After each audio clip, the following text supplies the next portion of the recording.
Hey, what's up guys, TheJordude here, back again with another Shadowverse video. You guys enjoyed the Aegis Haven deck that I posted earlier in the week, so here's some more gameplay with the deck. I made a couple of changes with it. I took out a beast called Arya. I found that if I'm going for an anti-aggressive build, beast called Arya doesn't really go with that game plan because you play Arya in 2, then it counts down for 3 turns and then you just die by that time.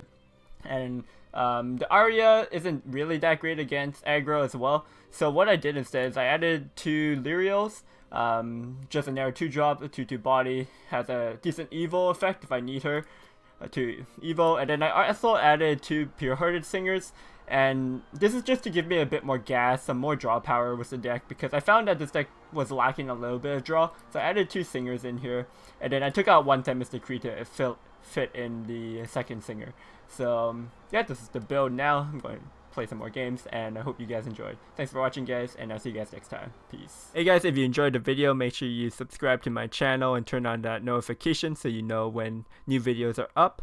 Give this video a thumbs up and drop a comment down below. As always guys, I appreciate the support and thank you so much for watching my video.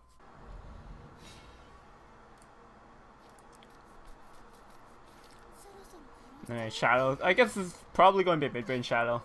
Mid-range Shadow is really good on ladder right now. We're going first, but Scripture's usually good to have. We'll keep that. Scripture's like really good, especially against Bone Chimera, especially because Bone Chimera is just annoying to deal with. Skeletons getting a bunch of chip damage. He gets those shadows. Fortunately, we picked up the Snow White for turn 2, so we have something to play here. And we even pick up the Heart Singer, so whatever he plays next turn, I don't have to Scripture and play off curve. Now I can just play the Singer and start drawing some cards. Because we are going first, we have a little bit less cards than the Shadow does. Though the Shadow's just going to be drawing more cards than us anyways, because Shadow has a lot of draw 2 cards. So yeah, we'll go ahead and play the Singer, see what we pick up. And then we're most likely going to pick up this bump here. Just so that next turn I have... The 1 face damage doesn't really matter. But this sets it up so my Snow White could trade into his Demon Eater and then it comes out evolved. Then I get the Heavenly Hound activated. Otherwise, if he plays like a Chimera here, I wouldn't be able to activate my Snow White. Decides to draw instead. See what does he have a 2-drop to go with this? If he doesn't, it's kind of awkward. Like, I wouldn't want to play Hound, so I would kind of have to just throw out my Grimir, which kind of sucks. I could like double trade this. I get a card off my Singer. I don't want it in Scripture because that's kind of a waste. Scripture has better targets. If I just play Grimir, it's kind of odd. Yeah, so we'll probably double trade. We'll take the draw first. Cujo's not bad. We're still playing off curve, like we have 2 play points floating, but get my dog out here. It's just that this is kind of like one of those turns where my play is just going to be kind of weak regardless what I do. So what's like the less weakest play? I think the Hound sets up my board the best. In the next couple turns, the Hound might have been more efficient with my later, like turn 6 curve or something like that. And see, here he has like a pretty good turn. Although it's not like that great of a Soul Squasher, and he's actually just destroying it to draw 2. So he's picking up cards, but he lost the board advantage like that. So we just play the Cleric Lancer here. It's always bad to Lurking Corpse, but he did play 2 of his destroying cards to activate the corpse. And if he does, like he overdraws and he's not developing anything, so I'm fine with that.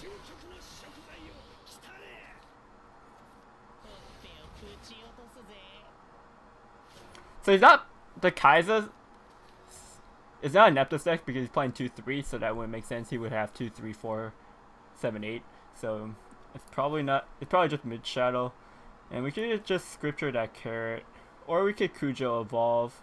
Another option, play an Aether Wing and pose out another Cleric Lancer, but I don't really need another Cleric Lancer. I could try to save this Aether to pull out Aegis if I never draw it. Yeah, so it's between Cujo or Scripture here. Like, do I value the evil point or like a low cost spell? If I Scripture, what do I do? Like, his Kai's still on the board.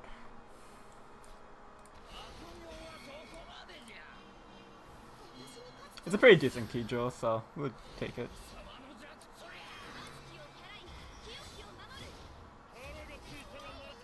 I think banishing the carrot's fine, just because it's going to get like so much value later. Like, there's good banish targets as this game gets later on. Like, if he has Immortal Thane, I could banish the Thane.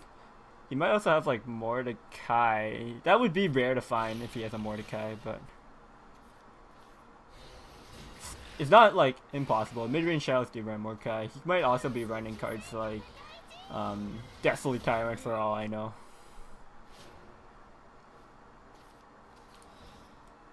Alright, we'll use Globe here.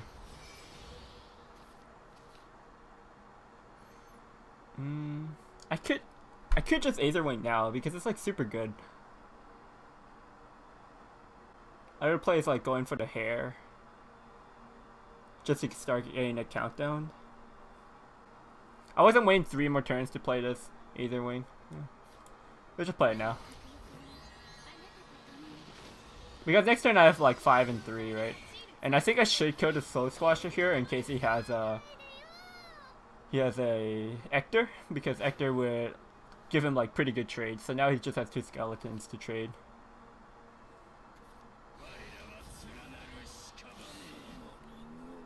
So there's the thing, we could banish that.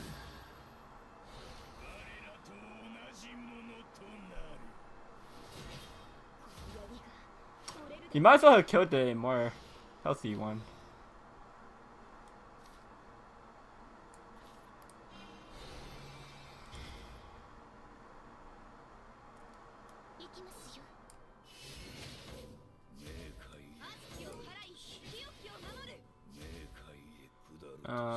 So we just play this Temple Defender, though it's not really doing much. I think I want to start getting this hair counting down. Otherwise it's going to be clunky on my board for forever and I'll never get to play it. So I think this is the best turn to play it.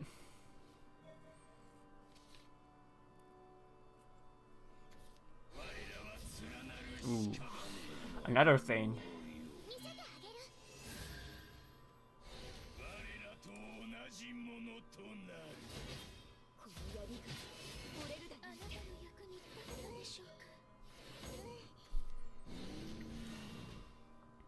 Might be a Themis turn. I have both my Themis in my hand.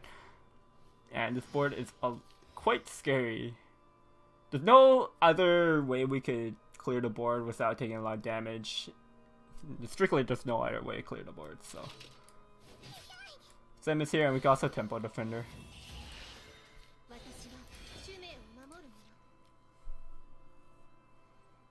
Pick up the Lucifer. Have to find a good time to play the Lucifer. We are starting to run out of cards. Like, he has so many cards because he played so many Demon Eaters and Soul Conversions. Lurking Corpse, Demon Eater, I guess. Yeah.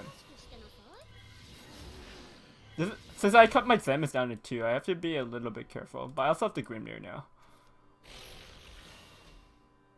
This board is like not threatening at all. I can finally set up Lucifer, I think, and force out 1 Ector.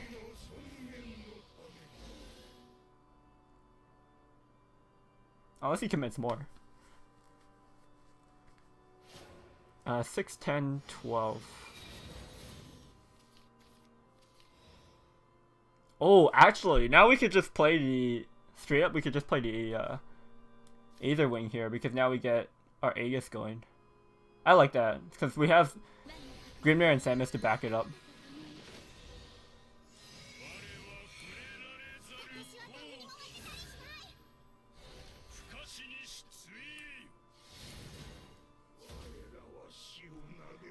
Should I Tribunal here?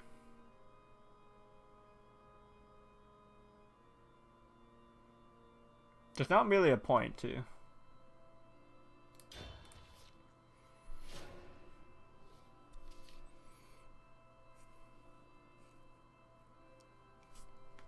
Yeah, because, like, the worst is we hit the Bone Chimera, give him extra damage, right?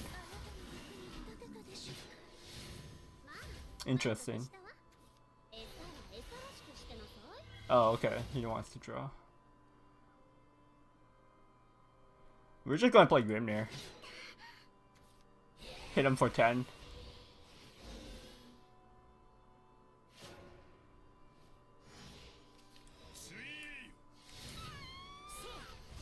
And that should be it. Whatever he does here, there's like no way he wins here, right?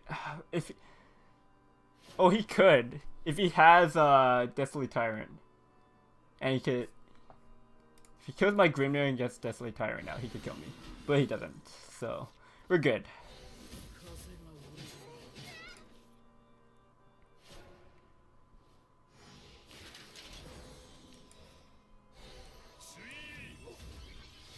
Boom.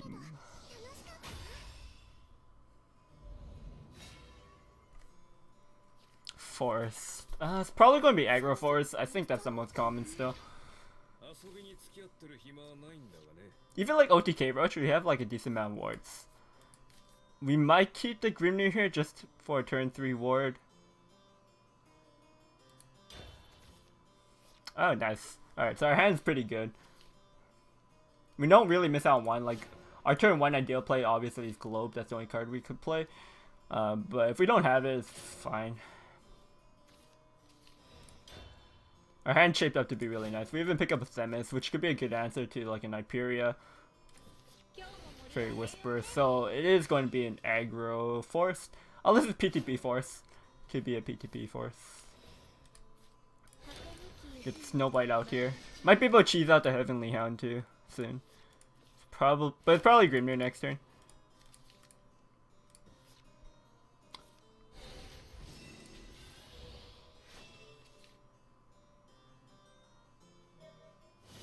Oh, he's trading this.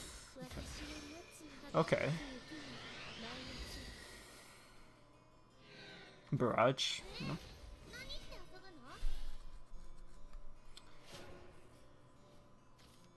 I think I'll go for the Grimnir here just to be a bit more efficient on my play points. Go face. I'm saving my Snow White in case I want Hound next turn. But if I Hound next turn, I'm playing Lyriel, so it doesn't really matter if the Snow White lives or not. Because I'd probably play Lyriel Evolve her because it gets the ping on a fairy. The one thing I'm hoping he doesn't have here is Airbound Barrage, because Airbound Barrage would be really good. But he doesn't have it, so we're fine. And actually Cujo here is good. The Lyriel ping doesn't do anything.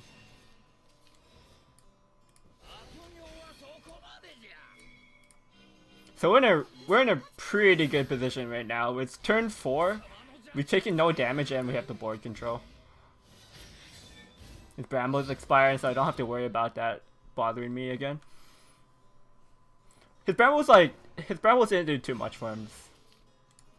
Just gave him a bit more gas. So he has like 1 or 2 fairies left in his hand.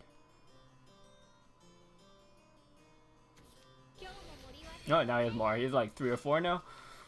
Wasn't keeping exact count. It is good to keep count. It's not that hard to do either. Just so you know what kind of hand he has, because he looks like he has a lot of cards in his hand, but most of them are just 1/1s, right? He's just gonna concede. Yeah, he's so far behind at this point. Like my Tempo Defender would destroy him, my Lyrio destroys him. I just have like all my wards in my hand too.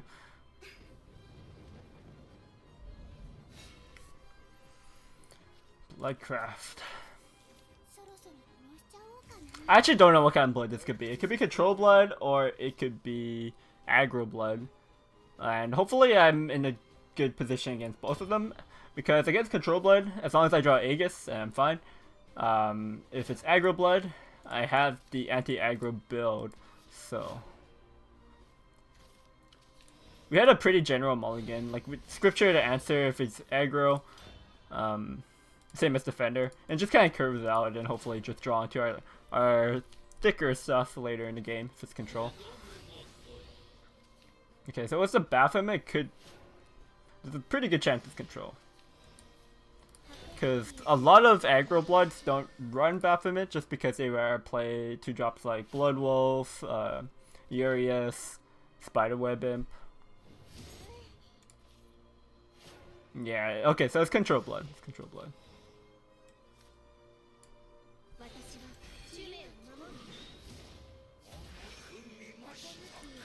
To most of the extent, face damage doesn't really matter here, so I'm not just going to take the 1 damage.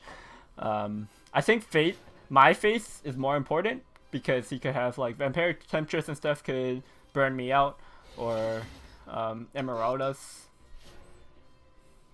And then like the way I beat Control Blood anyway is just by playing the Aegis, so I can save the Cujo and just play double 2s here.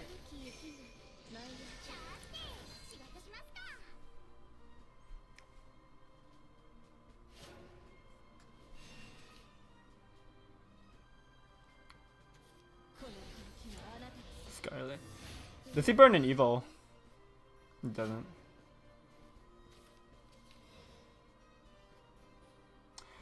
So what I'm thinking here is that I want to save the Tribunal in case he plays Spawn of the Abyss, right? Because that's one way he just cheeses me out. I do have the Semis for it as well.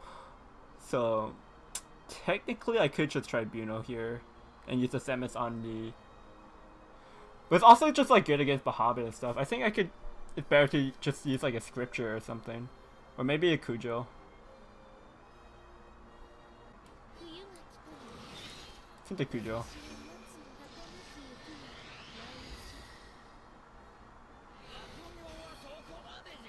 I could even evolve the Lyrial, pop trade, and I get 4 damage in, but like I said, I don't think the face damage matters that much.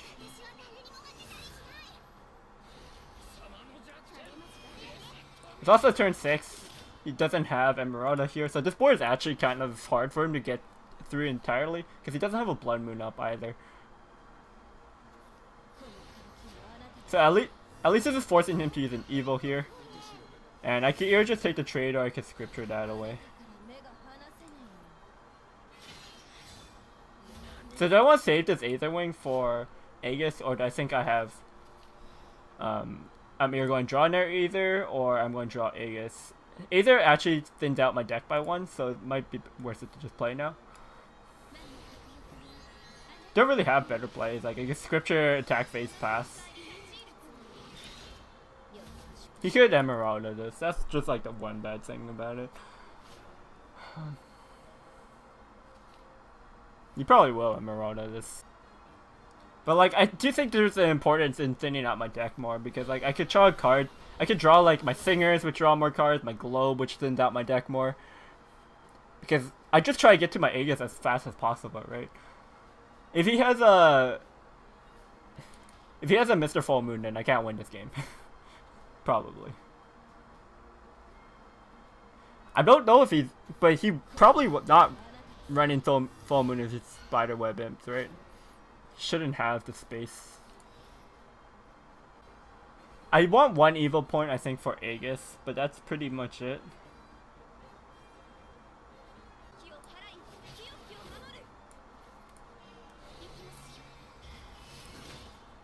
I'll just let him have the Clerical Answer and take the trade here. This is his last Scarlet, so it's fine.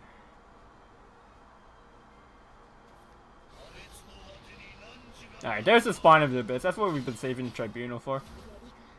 Even though we have a second one. Control Blood just has a lot of big threats, so we have to...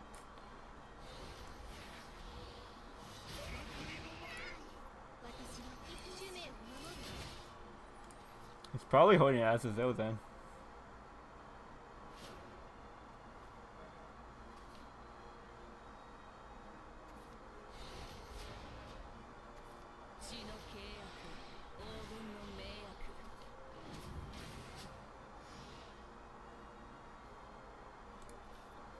We could bump that Scripture.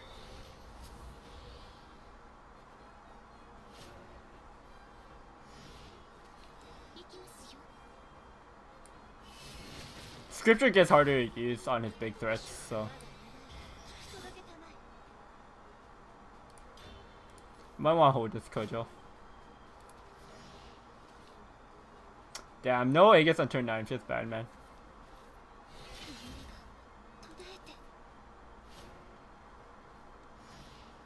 Oh, there he is. Our big boy. Do I evolve him? Because I have one more Evo. No. I think that's kind of rushing it. So turn 10. It's a bit too... One turn a bit late. But like...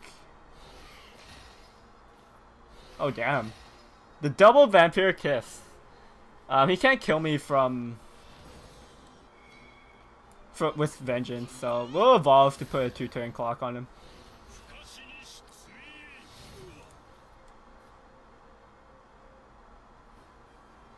Is there a point in playing the cudgel? It just gets Diabolic drained, right? Yeah, it's no point.